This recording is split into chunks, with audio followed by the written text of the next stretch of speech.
Hello, you absolute legends. Welcome back to the channel. John here on what is actually a drizzly old day in Lincolnshire.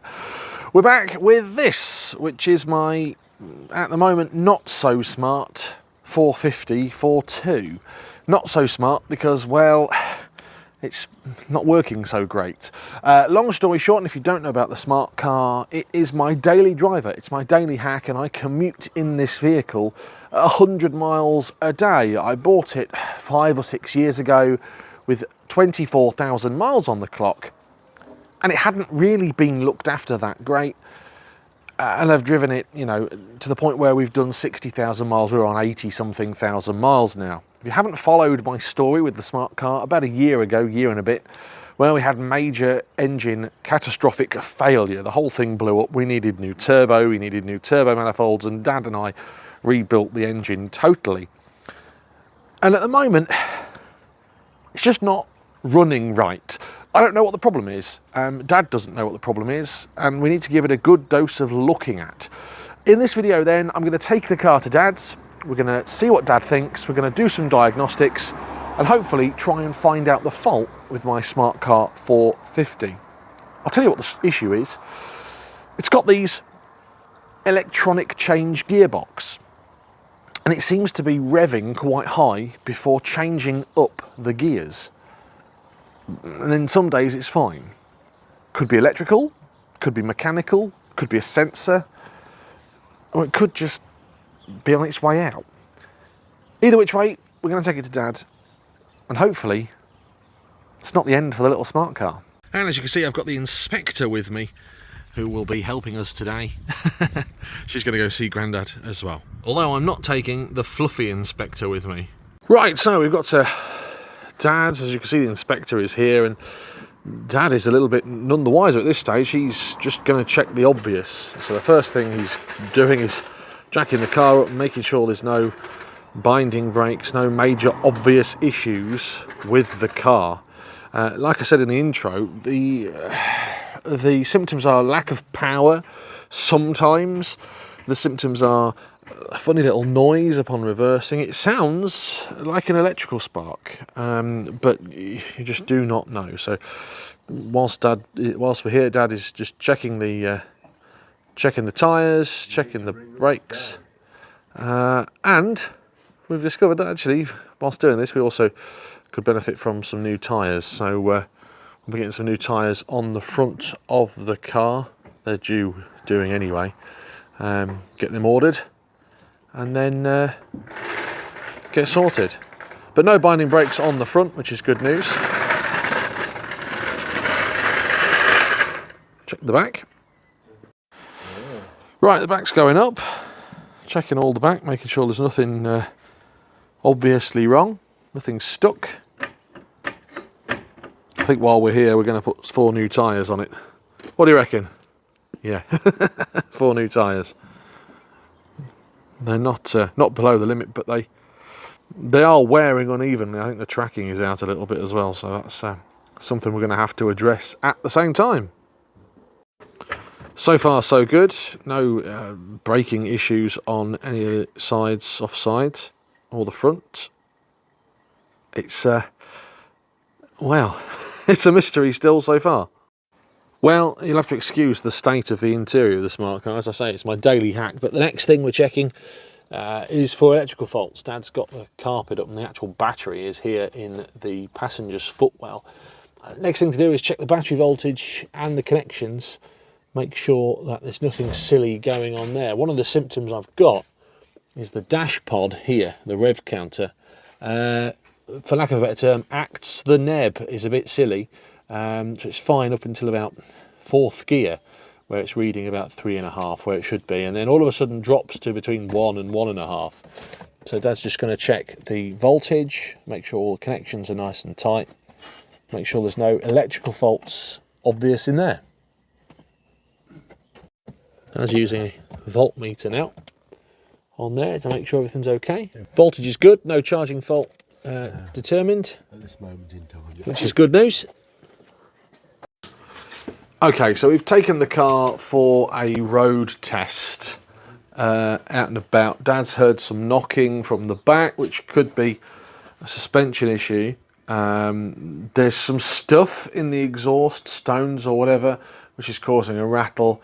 We've identified that the rev counter here is not working properly, but is that causing us an issue with the gearbox? There is quite a loud moan from the clutch actuator. You can hear that. Let's just turn this. You can hear that. I hope you can hear that. The clutch actuator is really dry. But I'm going to scan for OBD faults just to see if this tells us anything. So let's enter the scanning system here. It's got one fault, which is a P0412. Okay, P0412. That sounds like the secondary air pump to me. P0412. 412. Yep. Secondary air injection system valve A malfunction. Well, I knew I was going to get that because, well, we've disabled it and we've dislocated it. So the secondary air pump isn't running. Again, we've disabled it. I'm going to clear that code. Erase. Yes. Erase fail. Oh, that's good, isn't it? Let's see if we can rescan it now. See what it's going to tell us. DTC. No codes. No code, so it didn't fail. Okay. I'm going to just turn the ignition on. And now we can see that the rev counter, after being switched on and off, is working fine. Before it was reading at 0. Could just be that the rev counter is, well, a bit wibbly, a bit no good. Let's rescan again.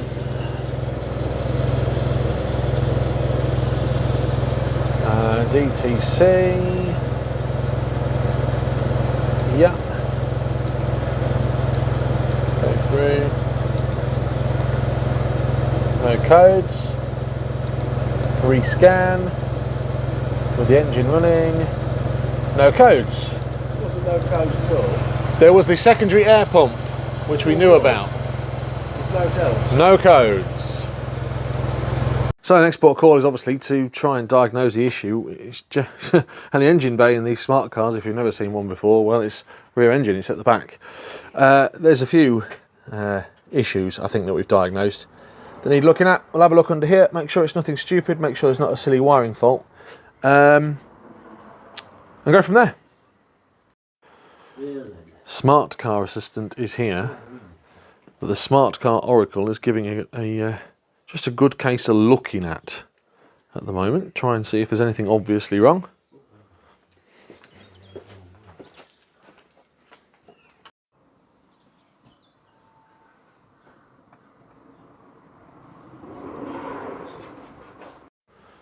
So nothing majorly obvious found from having a look in the engine bay. No earth issues that we could see, no wiring connection issues. We've been on the forums and had a look at a few things.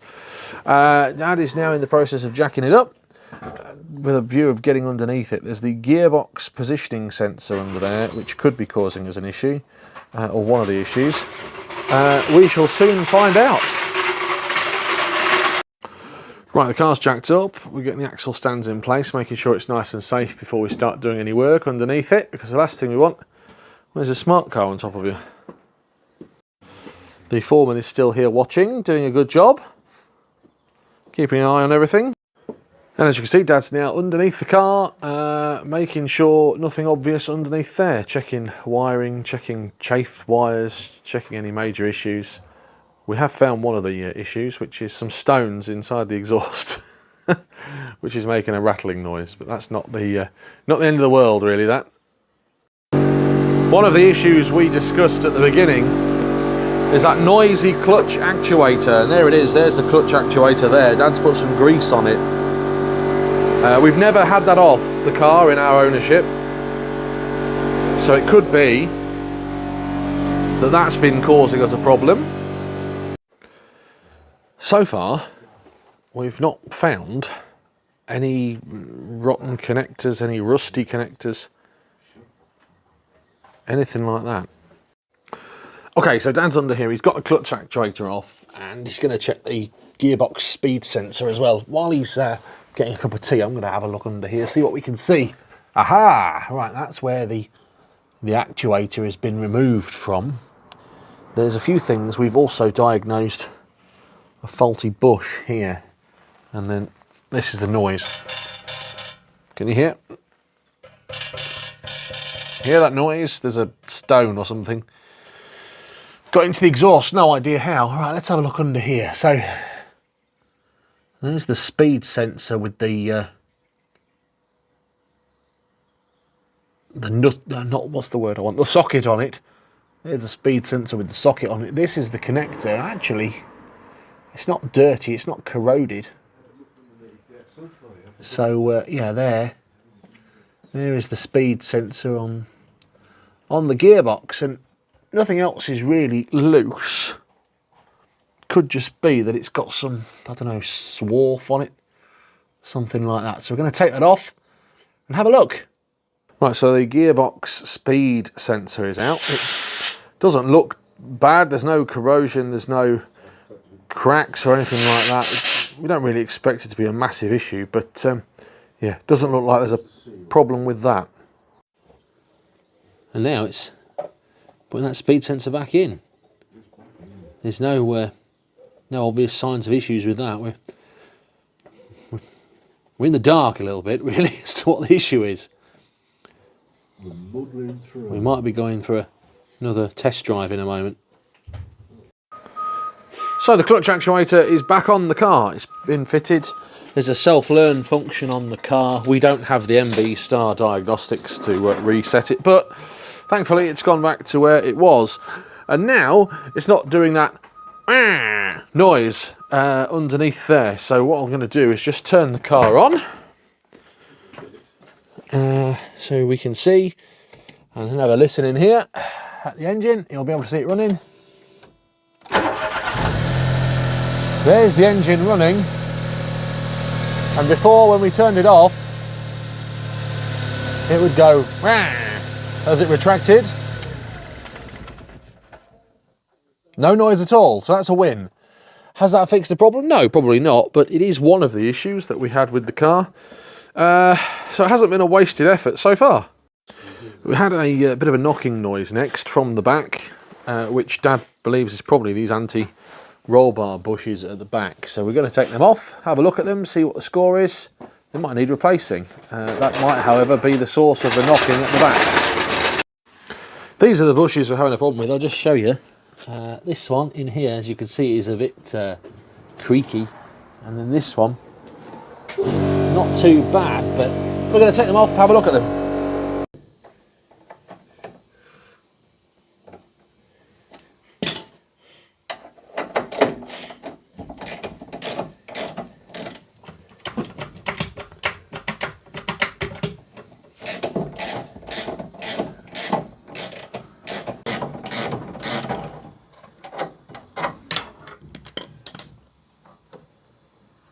So not totally broken.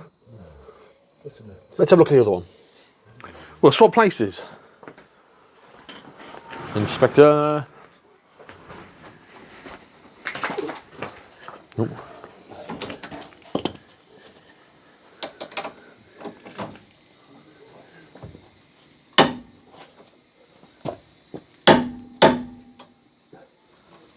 That's dislodging some stuff. Oh, I bet this is the one.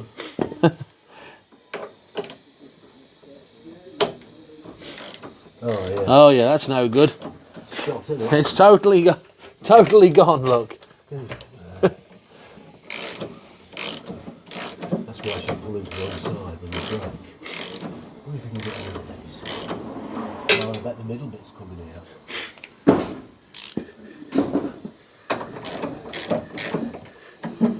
Well, we've diagnosed another problem. Is it actually coming out? Or is it stuck?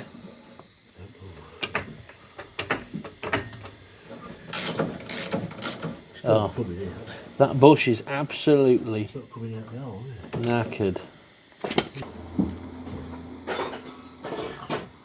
Crusty. Well, it's just turning in that unit.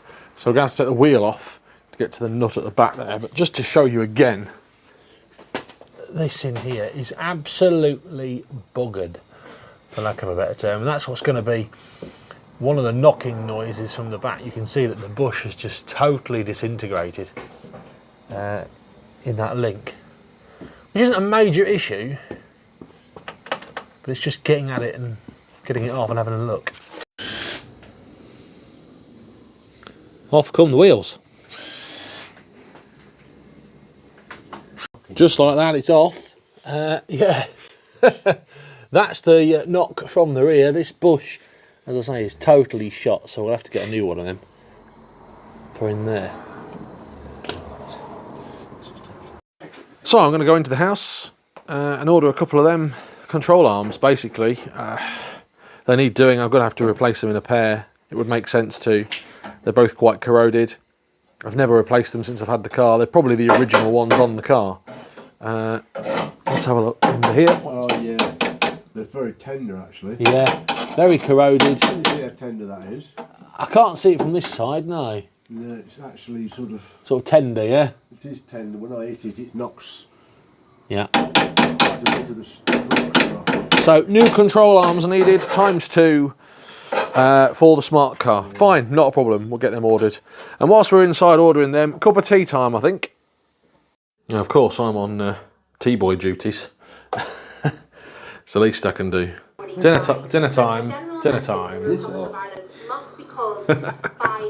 So as you can see, we've just had lunch, we've had a cup of tea, and we're sort of halfway through the day, and not really too much none the wiser. The clutch actuator noise has been repaired by lubricating it, and we've also found the knock at the back of the car with them links. And I've bought some of them now. I bought 2 of those, 50 quid for a pair. They're coming in the next 5 days.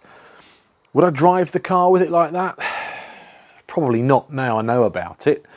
I have got some tyres to order, so that's something I need to do as well, but it still doesn't explain the gear change issue that we've got. I think the next port of call is to get it all back together, take it on a mini road test, just to see if that clutch actuator sensor jiggery pokery that Dad's done already is going to solve that problem. But I'm not holding out too much hope, if I'm honest.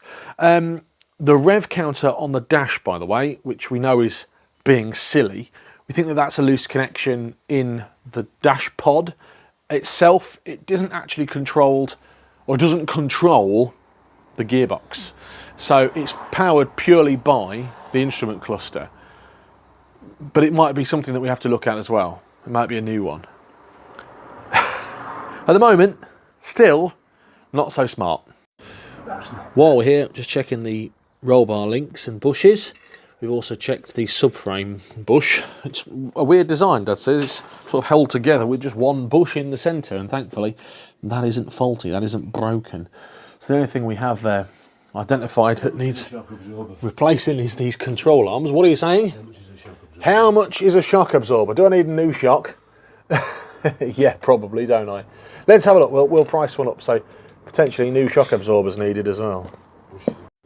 And the suspension on the offside is being checked. Let's checking that out as well while he's here. Dad's just pointed out that the car seems to spend a lot of time on its bump stops. Now, that could be due to the fact that the person driving it is 21 stone, but also it could be that the suspension is no good, or hasn't actually probably got the proper suspension on it. We've changed the suspension system before, as Dad quite rightly says. This is the springs, but it's still sitting a little bit low. It might be something we have to invest in, some more suspension components. Especially consider I'm driving 100 miles a day in it. So the new parts are on order, just to get the car out of the workshop and back on the road so we can have another test drive for the gearbox stuff. We are just putting these back on, but I won't be driving the car very far with it like this until we've put the new control arms on. They're going to take, sadly, about a week to come, but it doesn't matter Because the good news is, thankfully, I've got lots and lots and lots of other cars to drive to work in. It might be that the Royal Snail van is getting a bit of an outing this week. But yeah, we won't be taking it too far with it like this.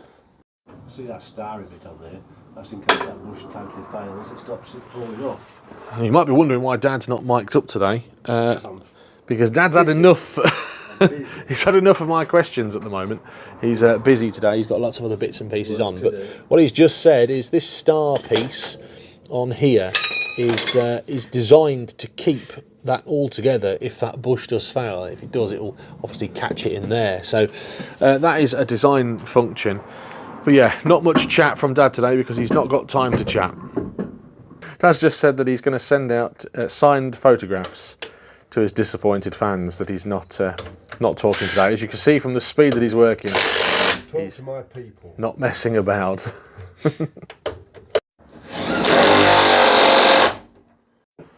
Right, well, the car's on the deck, it's all back together. Let's see if it will actually reverse out of the shed. This is the proof in the pudding, really, isn't it?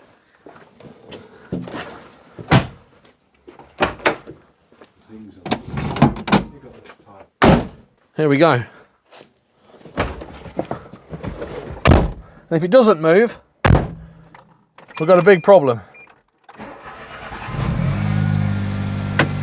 Well, it started up, that's the main thing. It's gone into reverse.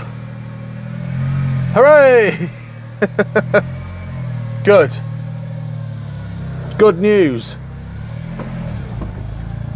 Right, so she's out in the garage, ticking over. We're going to take it now for another test drive. Again, we're not going to thrash it because we've still got those issues with the sway bars at the back, but have we solved the gear change, clutch, gear issue by sorting out that sensor and that actuator? Probably not, but we'll soon find out. Quietly not confident. So we're back off our second road test of the day then. Actually, the gear change, clutch, actuator thing that Dad's lubricated up seems to have solved the problem we've been having with the gear change, which is good news. However, there's still a couple of other niggles. The dash pod is still not working correctly, and there's a bit of a whirring noise from what sounds like the alternator belt and the alternator area. Listen, you've got better ears than me.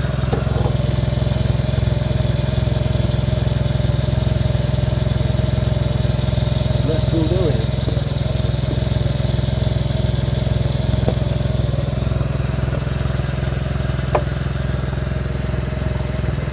So it's making a slight chitter noise when we put your foot on the throttle. I'm going to put my foot on the throttle. See if we can still hear it. Ready? Okay.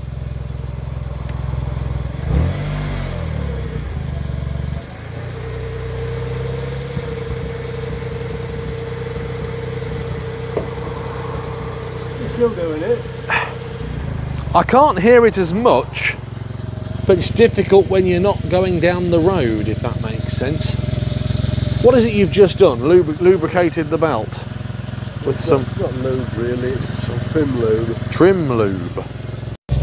It's made that noise a little bit better, that trim lube. Dad doesn't reckon it's the actual belt, he thinks it could be the alternator. He's just giving it a good squirt with all that stuff. Time will tell. There's also a little bit of a blow from the exhaust. It's just a series of errors so far with this. For the third time today, the car's jacked up there, and Dad's going to take the alternator belt off the car just to prove a point, really, just to see if it is the belt or if it is the alternator. If Dad takes it off, obviously the alternator isn't working, it doesn't make that noise, then it's the alternator. Considering the alternator is probably 24 years old, which is the same age of the car, maybe it is just the alternator getting old. We'll soon find out, but this wheel is coming off yet again. And now we can see the alternator and the alternator belt. There it is, 13mm deep on there. Take that off, see how we get on.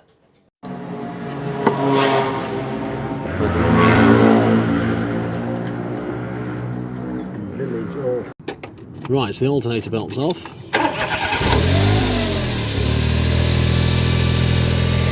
doing it. We're gone. So we've got the alternator belt off. We've struck it up, and that noise has gone. Meaning that, as you say, it could be one of three things. It could be the alternator, it could be the water pump, or that pulley. But we know that the noise is coming from there, and it's just a whine, isn't it? It's just a small whine. Is it going to affect the running of the car? Bothered. Do I bother about? No, it's not. It's just an annoying whine, isn't it? Okay, fine. To quote Mike Terry from Wakefield, the whine is there. Yeah, fine. We know what the issue is now. How are we going to fix that? Well, probably not. Put it back together. But we've solved a point. We've proved a point then that alternator belt system is what's causing that little whine.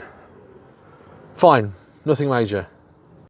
Right, alternator belt is going back in. We just need to connect this back up that we've taken off just to get at things.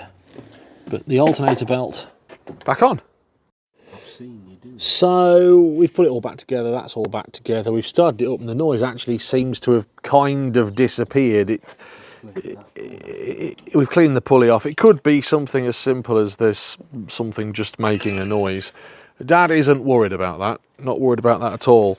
We've got the tools there. The next thing of the day is to have a look then at this, which is the dash pod rev counter.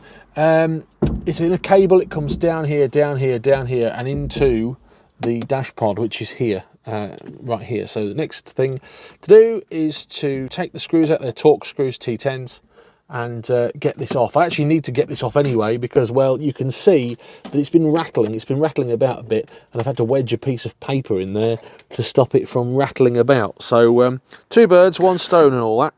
We'll take that off, see where that's connected, and hopefully fix it. Well, back in the workshop, because as you can see we've started to rain.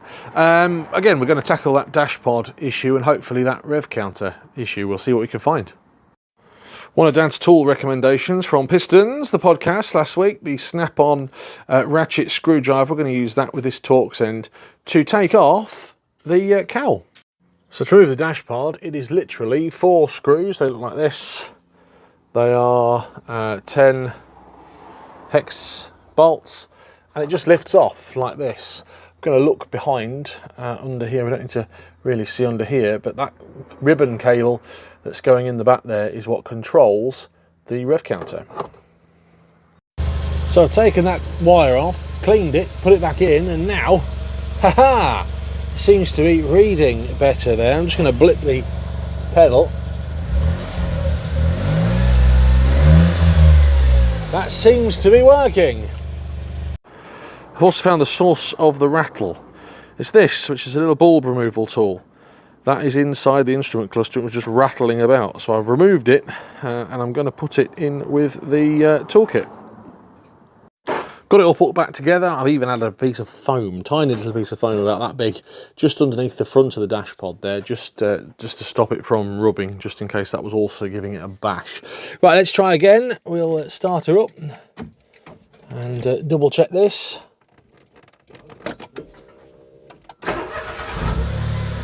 And now the rev counter is working. What did I do? Well, I cleaned the contacts, took it off and put it back on again, and fingers crossed that solved the problem. Oh, I flipped the thing down now.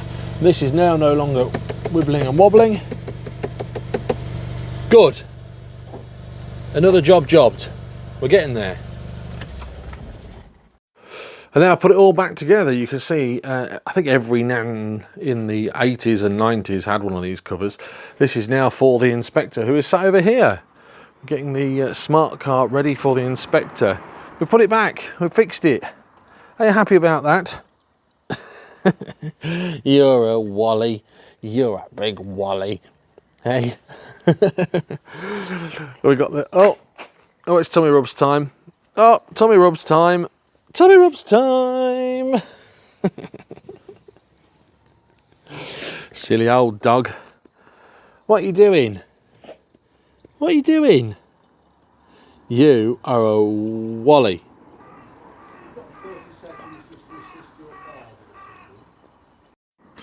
One thing we have noticed is uneven wear on the front and rear tyres, which would obviously point to the alignment being out. Dad and I have done something a bit Heath Robinson, put 2 blocks of wood against it, put a spirit level against it, and then measured it. And actually, we thought it'd be showing toe out because it's wearing on the inside, and it's actually fine.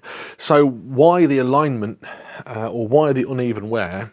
We're not sure at the moment. It could be that normally it's just one person in the car. It's normally just me, sat obviously in the driver's seat.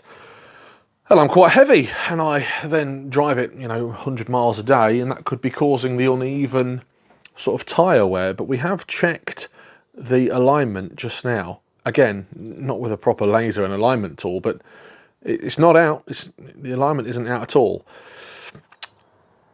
So we're a bit stumped with that one at the moment.